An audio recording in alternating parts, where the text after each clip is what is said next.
Olá, meu nome é Antônio Antoniacomi Neto, meu nome artístico é Tony Antoniacomi. Eu atuo na área da música, eu sou baterista, também sou professor de bateria, sou professor do Conservatório de MPB de Curitiba há mais de 20 anos e atuo na área de produção musical também como músico freelance. Eu trabalho com música já, estou envolvido aí com música, com cultura há 34 anos, né? Eu comecei com isso. Profissionalmente, há 30 anos, que daí eu decidi realmente trabalhar oficialmente com música, né? Viver só disso. Então, desde 92, né, que eu comecei a viver profissionalmente de música. Então, há 30 anos. Eu moro em Curitiba, nasci e também moro aqui em Curitiba. E comecei a me envolver com música, assim, de uma forma informal, assim, autodidata mesmo. Eu aprendi a tocar bateria sozinho, assim, vendo os amigos tocando, e eu aprendi a tocar em casa, no sofá, né? E comecei a me envolver, participar de banda daí com amigos, comecei a entrar no circuito de bares de Curitiba. Na época, eu lembro que um dos primeiros bares que eu comecei a tocar era no Largo da Ordem, né? Então naquela época tinha uma efervescência muito forte de bares ali no Largo da Ordem, né? Então a gente tocava ali, né? Comecei tocando aí no Largo da Ordem, né? Nos bares do Largo da Ordem. Daí eu comecei quando eu decidi, né, a viver de música mesmo, trabalhar profissionalmente com isso, em 94 eu comecei a estudar, realmente estudar instrumento, comecei a me aprofundar, mas tudo de uma forma autodidata e informal, assim. Eu pegava algumas dicas com os amigos, né? Não tinha uma escola aqui em Curitiba para que a gente pudesse estudar, assim, se aprofundar, né? E em 1995, foi o meu primeiro contato com o Conservatório de MPB. Veio um professor do Rio de Janeiro, chamado Rodolfo Cardoso, e ele deu um curso de ritmos brasileiros e percussão brasileira. Então foi o primeiro contato, assim, daí que eu tive com cursos formais, assim, né? E eu vi que eu tinha uma deficiência muito grande na questão da leitura quando eu fiz esse curso, assim, porque era muitas coisas escritas e eu não tinha essa fluência de leitura na época, né? Então, logo em seguida, após esse curso, veio um professor do Rio de Janeiro também, chamado Guilherme Gonçalves, e ele deu um curso, ele instituiu um curso de bateria no Conservatório de MPB. Foi onde eu entrei já, então eu já entrei nesse curso com o professor Guilherme Gonçalves, acho que foi no segundo semestre de 95, e comecei a estudar com ele, e estudei com ele até o ano 2000. Fiquei então de 95 a 2000 estudando com ele no Conservatório da MPB. Paralelamente a esse período da minha formação que eu estudei, eu fiz, além do conservatório, eu fiz vários cursos, tive a oportunidade de estudar com grandes bateristas, não só brasileiros, como internacionais também. Eu fiz, no Rio de Janeiro, participei de uma oficina, onde eu tive a oportunidade de estudar com o Dean Anderson, ele era na época considerado um dos maiores percussionistas de orquestras do mundo, né? Ele era do chefe do departamento de percussão da Berklee, e ele deu um curso de caixa, então tive a oportunidade de estudar com ele. Nessa mesma oficina, eu fiz aula com um baterista cubano chamado Luis Changuito Quintana, que foi um baterista que difundiu o ritmo afro-cubano pelo mundo. Inclusive ele é criador do ritmo chamado songo, que é um ritmo criado na bateria mesmo. Então eu tive a oportunidade de estudar com ele. Nessa época eu estudei com o Pascoal Meirelles, que é um baterista do Rio de Janeiro também. Aqui em Curitiba eu fiz oficinas, estudei com Oscar Bolão, Márcio Bahia, Gary Schaeff, que é um americano também, um professor super renomado. Kenu Denardo, outro americano também, através das oficinas aqui de Curitiba. E então esse período em que eu dediquei a minha formação, né, eu aproveitei ao máximo todos esses conhecimentos, né, desses grandes mestres que eu pude ter contato, né. Dentro da minha atuação, depois que eu comecei a estudar, eu no começo tocava mais rock, né, tocava em bandas de rock. Quando eu comecei a ter contato com o Conservatório MPB, então eu comecei a estudar de música brasileira, comecei a estudar jazz, então eu consegui abrir mais meu leque e comecei a trabalhar com artistas desses gêneros também. Então eu acompanhei várias cantoras, vários instrumentistas, tanto na área da música brasileira quanto do jazz aqui em Curitiba, né? Paralelamente à carreira de músico, eu tomei muito gosto pelo ensino da bateria. Então, e tive a oportunidade em 96, que eu estudava com o professor Guilherme Gonçalves no conservatório, só que ele vinha de 15 em 15 dias na época. Então ele precisou de alguém, de algum dos alunos mais avançados dele, que inclusive eu era um desses na época, que cobrisse as aulas dele quando ele não vinha, né? Então nessa aula quinzenal, e ele acabou chamando eu para fazer esse papel junto com ele. Então eu trabalhei de professor assistente dele até o ano de 2000, que foi até o ano que ele ficou, e a partir de 2001 eu assumi como professor titular do conservatório, né? Estou até hoje lá. E então daí nesse período que eu estudava com ele, dava aula com ele, eu tive a oportunidade de, além de estudar, pegar toda a parte técnica de leitura, de coordenação, eu comecei a compreender muito a parte didática. Ele era um professor muito bom nessa parte didática. Então eu estudei, além disso, eu estudava com ele, ele ia me passando toda a parte didática, o motivo de se ensinar tais coisas, antes, depois, o porquê disso, o porquê daquilo. Então foi muito interessante, foi um momento muito rico para mim. Eu aprendi muito, né, nesse período, né.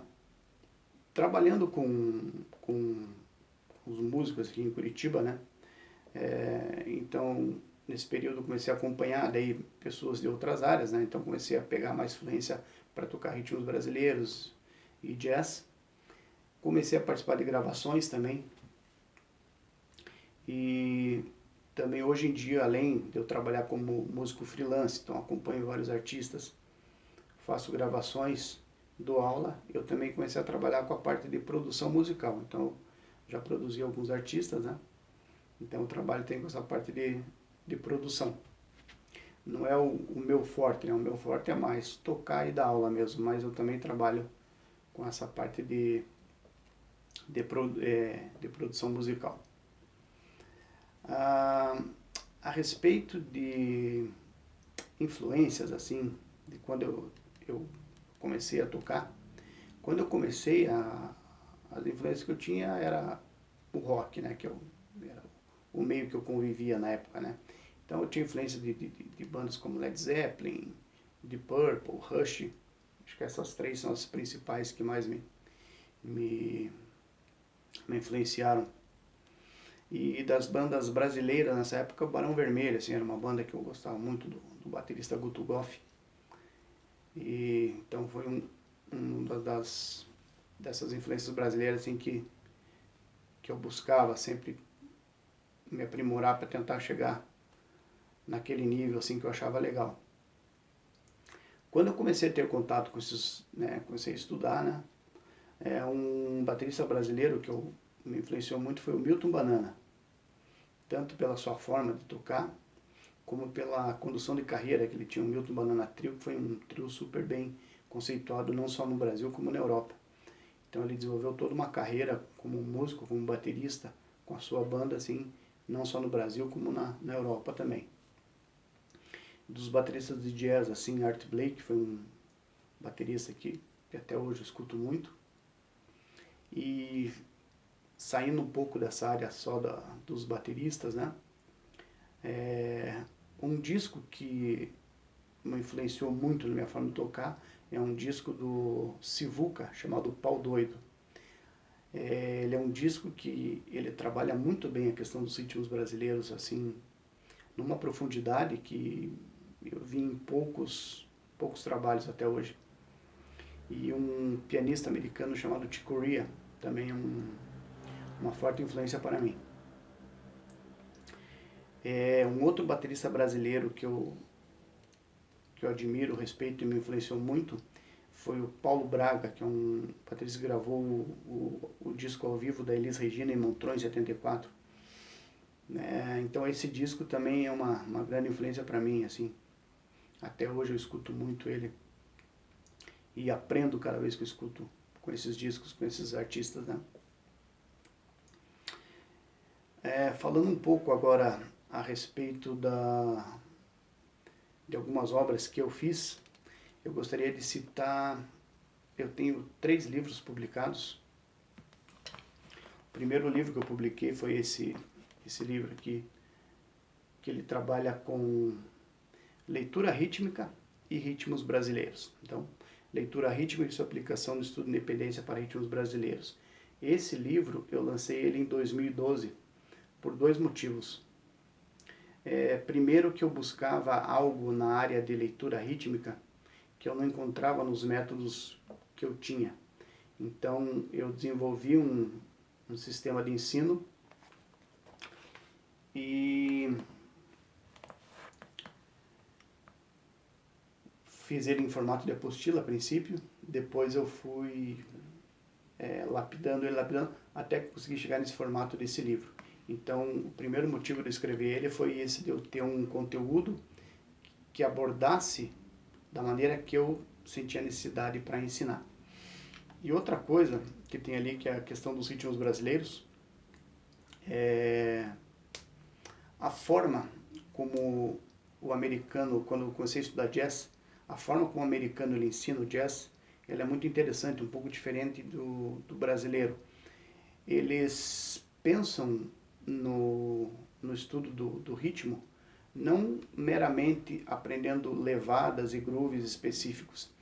Eles te conduzem a você criar uma independência dentro daquele ritmo.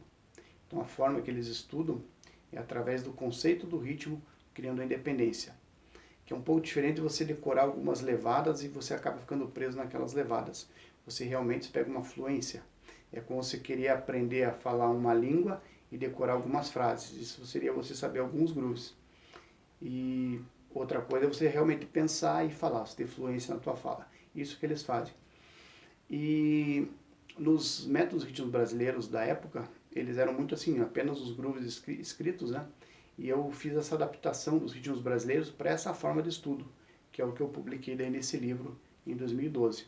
Então ali tem estudos para samba, para baião, para maracatu, para foxé, samba batucada, samba funk, frevo e uma novidade que eu vou comentar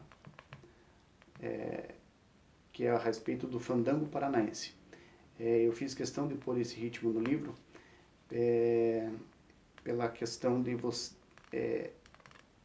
primeiro de divulgar, né, a cultura paranaense, e outra que quando você pega um ritmo popular, normalmente ele nunca foi criado na bateria. Todos os ritmos populares, sejam brasileiros, cubanos, os afro-cubanos, eles são todos ritmos de percussão que o povo toca na rua, cada um toca um instrumento.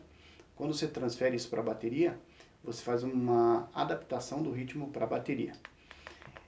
Eu tive a oportunidade de fazer um trabalho com o Grupo Fato, que é um grupo que pesquisa muito essa questão do fandango paranaense. E ali que eu tive meu primeiro contato. E o que eu fiz? Eu fiz essa adaptação do fandango para a bateria. Quando você pega o ritmo básico do fandango paranaense, que é no sapateado, né? Que é com o tamanco que eles tocam no tablado. Então eles têm uma célula básica que eles tocam, que seria essa aqui, né?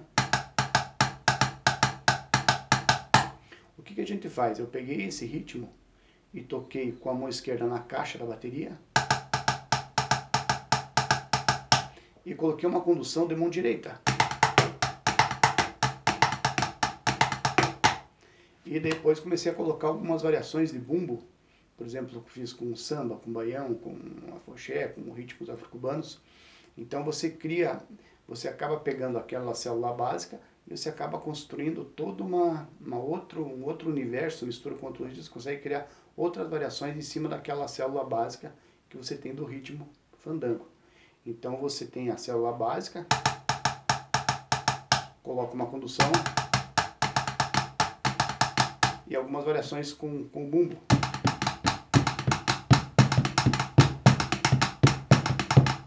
Então você começa a criar alguns padrões inusitados, que até então não tem como eles fazerem lá com os recursos que eles têm, né? Então, também é o primeiro registro publicado em um livro de uma adaptação do ritmo de fandango para a bateria. Então, esse é um diferencial nesse livro. Em 2013, eu lancei um segundo livro, que é esse aqui, que chama-se Rítmica 2, Compasso Composto e Misto, que é uma continuidade da questão de aqui trabalha só com leitura rítmica. Então é a continuação daquele primeiro livro que eu trabalho apenas com compassos simples. E em 2017 eu lancei esse terceiro livro. Aqueles dois primeiros eu lancei de forma independente. Esse terceiro eu já lancei pela editora CRV, que ele já é um livro a respeito de técnica de caixa. Então ele também, da mesma forma dos outros, eu acabei criando alguns exercícios que eu sentia necessidade da aula, fiz em formato de apostila a princípio, fui lapidando até chegar no formato do livro. Então eu tenho esses 3 livros publicados, sendo que os 2 primeiros livros de leitura, a parte da leitura, várias escolas, eu tenho vários alunos meus que dão aula também, então várias escolas particulares de música adotaram esse livro, e também no curso de licenciatura da FAP e da PUC, também o pessoal usa esses meus 2 livros como material na parte de leitura rítmica. Falando um pouco a respeito da minha vivência como músico tocando, eu gostaria de citar 2 trabalhos que eu fiz. O primeiro do Grupo Fato, que eu acho que foi importante pela questão